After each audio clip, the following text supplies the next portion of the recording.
Welcome to Bhatt and Bhatt Tutorials. I am Sheshadri, faculty for Social Science. This session is for 10th grade CBSE Social Science, and this lesson is the first lesson in history.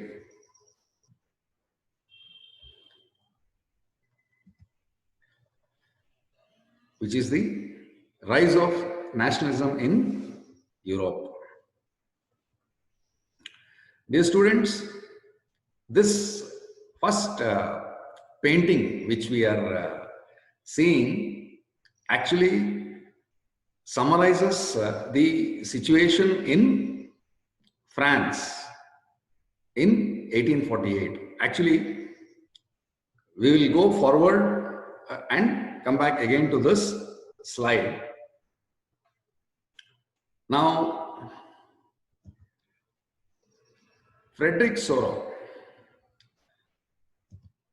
Frederick Soro was a French artist who prepared a series of 4 prints visualizing his dream of a world made up of democratic and socialist republics, as he called them. Now, this painting is one of the 4 prints that he did. If we go back to the painting, we can see that it shows a series of flags which are flown by people of different nationalities, and the black, green and yellow flag is the German flag, though at that point of time Germany was not yet a republic as such. That is one. The other important point which we see here in this painting is the statue of liberty. It's a statue of a woman representing a nation, you know, with the torch in one hand and the Charter of Rights in the other hand. Now, please remember, during those days, individual nations as a country were not there. They were spread over small counties, small duchies, and tiny kingdoms ruled by different rulers. There was no common state in Europe. In fact, as we will see in the next chapter, it was a case also in India. But this nationalism, which happened in the 18th century, happened in India also, but it happened a bit later. Now, this painting, you will see that in the foreground, that is, you see is the symbols of aristocracy, which they are showing as lying on the ground, and on in the horizon you have like the angels, all wishing success for this endeavor, wherein all nation states are there. So this was a highly publicized painting of those times, and this is one of the 4 prints that was there. Going forward, as we saw in the figure, artists of the time of the French Revolution, they personified liberty as a female figure. Till that point of time, this practice was not there of depicting a nation as a female figure. But this started with the French Revolution. It will, later in the chapter, we will see that also. They had christened it as Marianne. And this type of visualizing of a nation in a female form is actually called a allegory. We will discuss that again later. So this was the vision which people had at that point of time in 1848. Now, according to Soros' utopian vision, people of the world are grouped as distinct nations identified through their flags and national costume. We could see the different flags that are there belonging to different parts of Europe, Germany, Austria, Hungary, and the other regions. Actually, the Europe of those days, as we will discuss in the coming classes, was very different in those days than the Europe that we have today. Now, please note, there is a word here called utopian vision. Now, utopia is actually a visualized perfect world in which there are no defects at all. This is an ideal world where all men are treated equal and everybody has got freedom, everybody has got equal rights. So that was the utopian vision. Though in reality, utopia is something which is difficult to be achieved, but according to Soro, that was his vision. Now, the remaining of this chapter will deal with many of the issues which was visualized by Soro. Now, during the 19th century, nationalism emerged as a force which brought about sweeping changes in the political and mental world of Europe. Political in the sense, there were nations which were there in many different parts. They were all merged to form one nation in some cases, and in some cases, a large holding or a large empire was broken up into small nations. Both the things have happened during this time. Now, even the thinking, that was the political change. What was the mental change that came in? The mental change that came in was the arousing of a feeling of one nation among people. Basically, that is what is nationalism. Now, we will see next what exactly we mean by nationalism. Now, nationalism is a feeling of belonging and loyalty that causes people to think of themselves as a nation. And a country that comes together is a nation state. Please note this point will be asked. They will say, what is nationalism and what is nation state? So nationalism is that feeling in which a feeling of belonging and loyalty causes people to think of themselves as a nation. That particular feeling has not been existent in that particular place. Now, we will also see later that language was a very powerful tool in bringing together people. Now, even in France, when people wanted to assert themselves as a nation, French was given maximum prominence, and French as spoken in Paris was taken as the national language. Now, this nationalism in Europe, what did that do? It started in the 19th century and also went on to continue in the early parts of the 20th century. It is in the 20th century also that the movement really gained control here in India. Now, in Europe, it created one nation from many separate countries.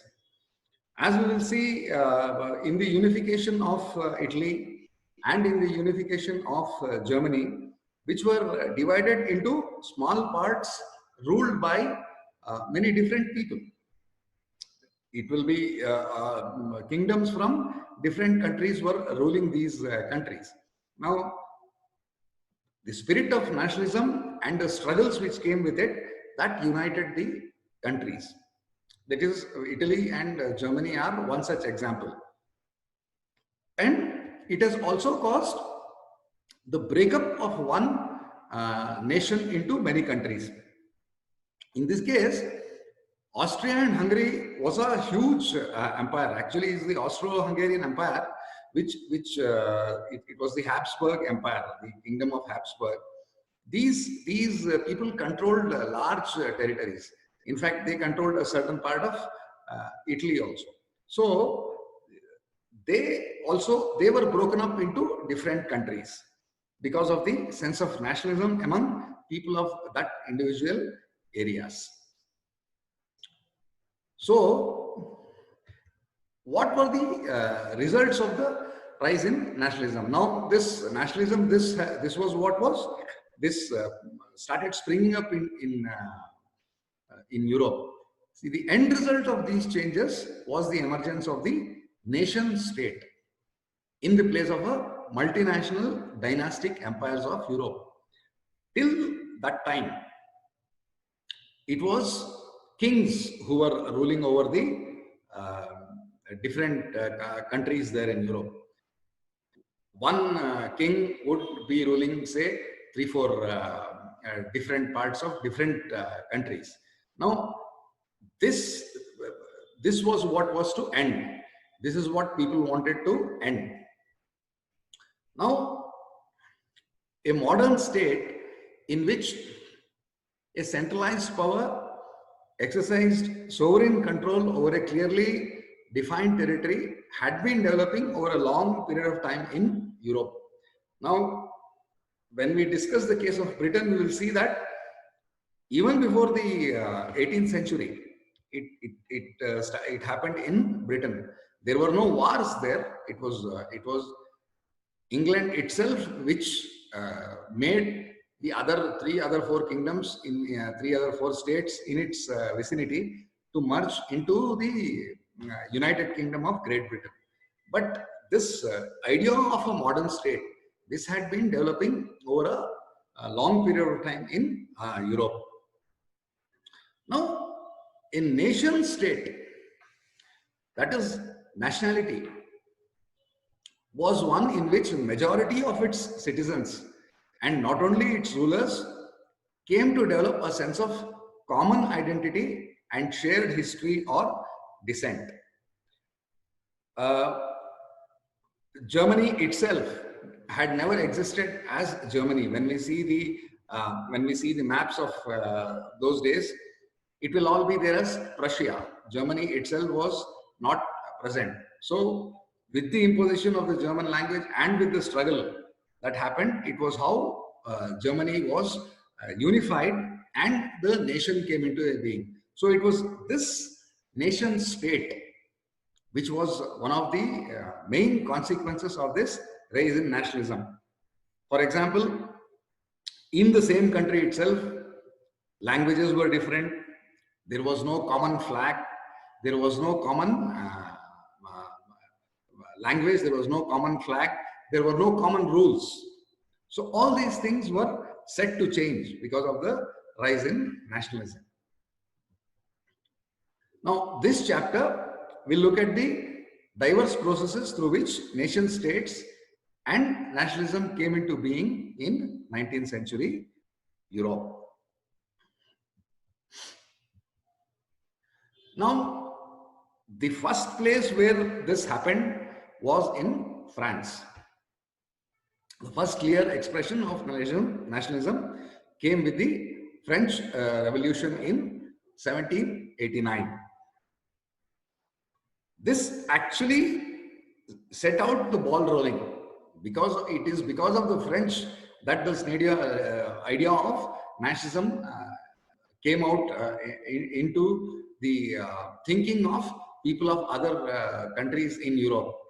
Belgium, Germany, Italy, all those places, which was, as we will discuss later, they were all annexed by Napoleon after he seized power in France.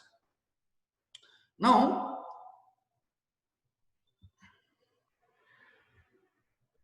the monarchy at that point of time, it was Louis 16th, Louis Philippe 16, who was the monarch at that time.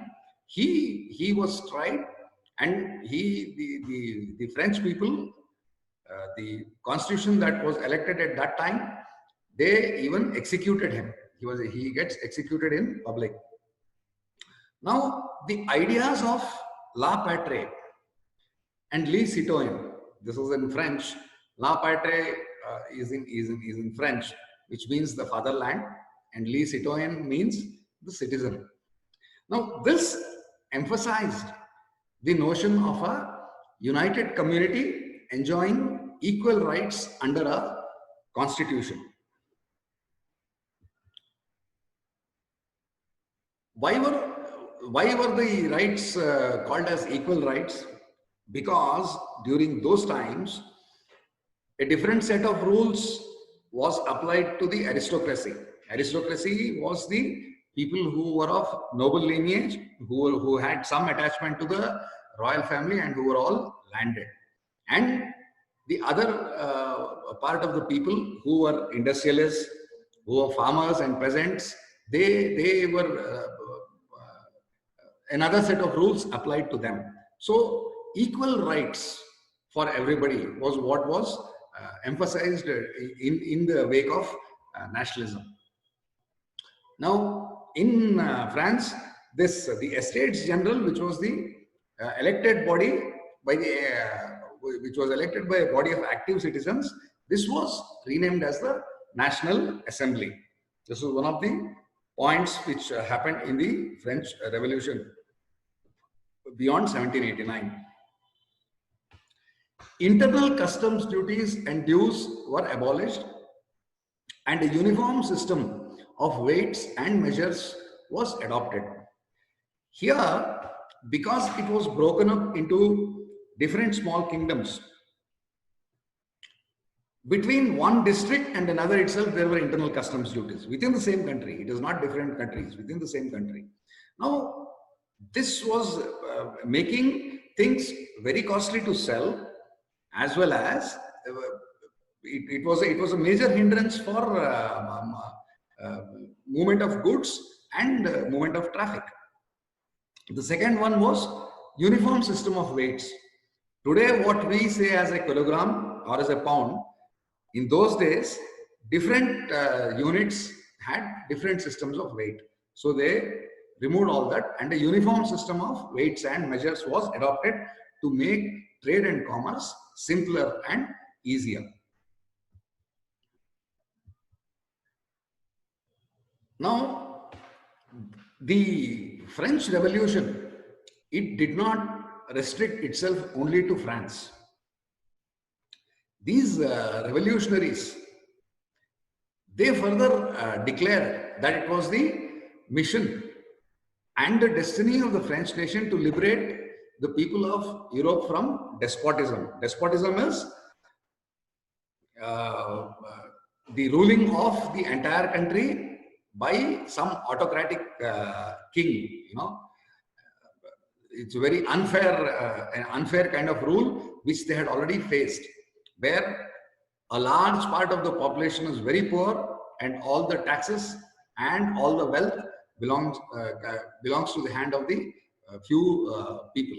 So that was what the revolutionaries wanted to stop and end, and they took it beyond France. Now, when people saw this, that this is what the French are propagating, students and other members of the educated middle classes began setting up what are called as Jacobin clubs. These clubs were the voice of the nationalism there, which in different countries it was being discussed.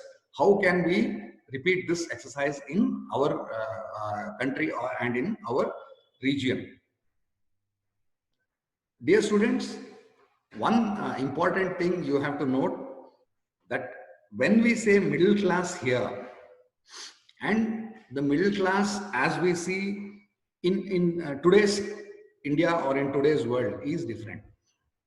Now here, I will compare today's world with that world so that you get a clear idea of this. You have to be very clear when they say educated middle class. Actually, this educated middle class also consisted of people who are becoming rich, people like industrialists and people in professions who are earning very high salaries. In today's society, highly earning industrialist will not belong to the middle class, he will belong to the upper class. Whereas in those days, the reason these people were called the middle classes, the upper class belonged to the aristocracy. So please remember, when we say educated middle class, do not confuse it with what we know as middle class in today's world. The middle class there consisted also of highly qualified professionals in those days, also like lawyers, doctors, and industrialists who because of the industrial revolution had started setting up factories and were also rich, were in the process of becoming rich. So now the nationalism movement and the movement of the revolutionaries and also the setting up of these societies like Jacobin Club, their activities and campaigns prepared the way for the French armies which moved into Holland, Belgium, Switzerland, and much of Italy in the 1790s. See, what happened was Napoleon, who was a very active military officer in the French Revolution, he took over the ruling of France. Please remember, though he was a single man who ruled France, his ruling was not similar to the ruling as was done by a king. He belonged to the working class. He was a part of the military. Now, Napoleon, he invaded almost all the countries of Europe at one point of time. Till in 1815, when he was defeated, till that time, most of Europe came under the control of France. Now, these French armies, when they moved into these countries, Holland, Belgium, Switzerland, and also Prussia as the part of Germany, the same idea of nationalism was carried forward there also. The French armies began to carry the idea of nationalism abroad. Now, see, through a return to monarchy, Napoleon had no doubt destroyed democracy in France, but in the administrative field, he had incorporated revolutionary principles in order to make the whole system more rational and efficient. He never ruled by a king.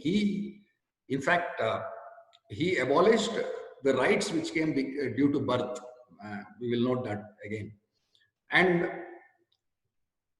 though actual democracy was at stake when Napoleon ruled, but he brought about some very good changes in the entire administration. He brought about transparency, abolition of customs duties, standardization of weights and measures, removal of rights due to birth, were some of the many things which Napoleon did. The Civil Code of 1804, which was introduced by Napoleon, usually known as the Napoleonic Code, did away with all privileges based on birth, established equality before the law, and secured the right to property. Till such time, it was all very feudalistic, in the sense only the land could not be owned by everybody. They could only work as laborers in the farms. So now, because of this civil code, people got the right to own property. These were all things which were never there. Napoleon simplified administrative reforms, abolished the feudal system, and freed peasants from serfdom and manorial dues. This was what I was just telling, that the peasants, they could never own land. It was all very feudal. Feudal means it was like the landlord or the people in the aristocratic class, only they could own land. Now, because the feudal system was abolished and there was equality before the law, anybody wanting to own a property, who wanted to even buy a property, he could do so, which was till that point of time not at all possible. Transport and communication systems were improved. This was one of the most important things that happened. Businessmen and small scale producers of goods in particular began to realize that uniform laws, standardized weights and measures, and a common national currency would facilitate the movement and exchange of goods and capital from one region to another. Here he also abolished customs duties which were imposed at every checkpoint. Within the same country, he would have to pay 4 times or 5 times custom duties, which would make the material very, very costly. And each small kingdom there would collect part of the customs duty. So they abolished this internal customs duty from trade. And that's why these businessmen and small scale producers of goods, who again formed part of the middle class, they really appreciated all this.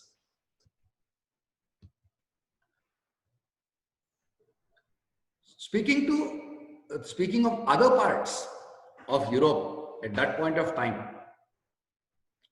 in many places such as Holland and Switzerland, Brussels, Mainz, Milan, Warsaw, initially the French armies were welcomed as harbingers of liberty, of freedom, because those places also were ruled by kingdoms, and wherever Napoleon went on and conquered these places, the same system that he had incorporated in France, the same system was passed on to the properties which were the kingdoms which were being annexed by France.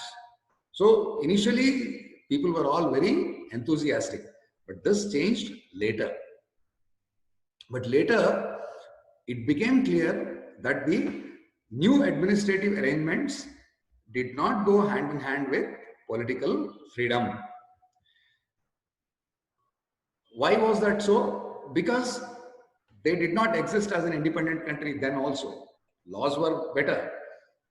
The Napoleonic Code was being administered all through the region, but increased taxation, censorship, forced conscription into French armies required to conquer the rest of Europe. For example, any region that he is annexing, he goes on to the next region. The soldiers of that particular region have to fight along with the French to conquer the other nation or kingdom. Now, all this made him lose his impression. All the good impression that he had, definitely it gave rise to resistance, which ended up in 1815 when all of them, they together defeated Napoleon. Now see, this is the map which was there in 1815. What happens is, though the Battle of Waterloo, please note, Napoleon was defeated in the Battle of Waterloo in 1815. That is not a part of this, but you please note that. And after that, all the powers of Europe, they met at Vienna. And this was the map of Europe at that point of time. We can see France separately. We can see Prussia, which is Germany, which would later become Germany. We can see Great Britain, Spain, and on the eastern side, where Romania and Bulgaria are all there, they were all still controlled by the Ottoman Empire. All this changed much later when after the First World War, things really changed. So this is a map of the time when in 1815 the Vienna Convention was held. Now this is basically a snapshot of all the things that happened because of the French Revolution. Starting from the top, the idea of la patrie and les citoyens, that is, these were nationalist ideas. The introduction of the French flag instead of the former royal flag, very important. I said language, a common language, a common flag, and equal rights. Most important things in any nation. These things, dear students, these things we take now for granted. But please remember, in those days, when a flag never existed as a nation, it was a very big thing to bring into picture a national flag. And formation of the National Assembly, the Estate General. Basically, the Estate General was renamed as the National Assembly. There was a centralized administrative system. That was the Napoleonic Code. And they abolished internal customs duties and dues. No trade barriers within the same districts. Adoption of uniform weights and measures. Most important, regional dialects were discouraged. So that idea of nation state comes into picture. That was very important. French became common language of the nation. That fact even today. Even today it matters. You remember even in India when 1950, when after independence, when states were reorganized, language was one of the major issues there. Where languages were similar, they were given different states. So a region which had a particular language was attached to the area where majority spoke the same language. The very powerful tool was language. New hymns were composed and oaths were taken in the name of the nation. Earlier, when everything was to be submitted to the king, now whatever any person in power would take the oath in the name of the nation. Now this like summarizes all the steps which the French Revolution did and in creation of the French nation itself. Then, as we go further, we look at the making of nationalism in Europe. Now, Germany, Italy, and Switzerland, they were divided into kingdoms, duchies, and cantons, whose rulers had their autonomous territories. Please note, dear students, please note that this was a situation in India also. Only thing is, in India, at the same point of time, it was there even in India, the number of Indian princes at those time was something in the range of 500 and odd kingdoms that was there here, which the same nationalism, again, as we will see, rise of nationalism in India when we come to that chapter, mainly because of the Sepoy Mutiny, that the independence, first independence, if we call it, first war of independence. After that is when the idea of nationalism started here also. So what happened in Europe happened later in India also. Now here, these people, people of these West European countries, they did not see themselves as sharing a collective identity or a common culture. The Habsburg Empire ruled over Austria-Hungary. It was a huge area then. Austria-Hungary, even part of Poland, was there under this empire. Languages were all very different. Now in Hungary, half the population spoke Magyar, while the other half of the population spoke a variety of dialects. In Galicia, which is part of Poland, the aristocracy spoke Polish. So each part of the nation was speaking different languages. So that common identity was missing. Besides these three dominant groups, there also lived within the boundaries of the empire many other peasant groups.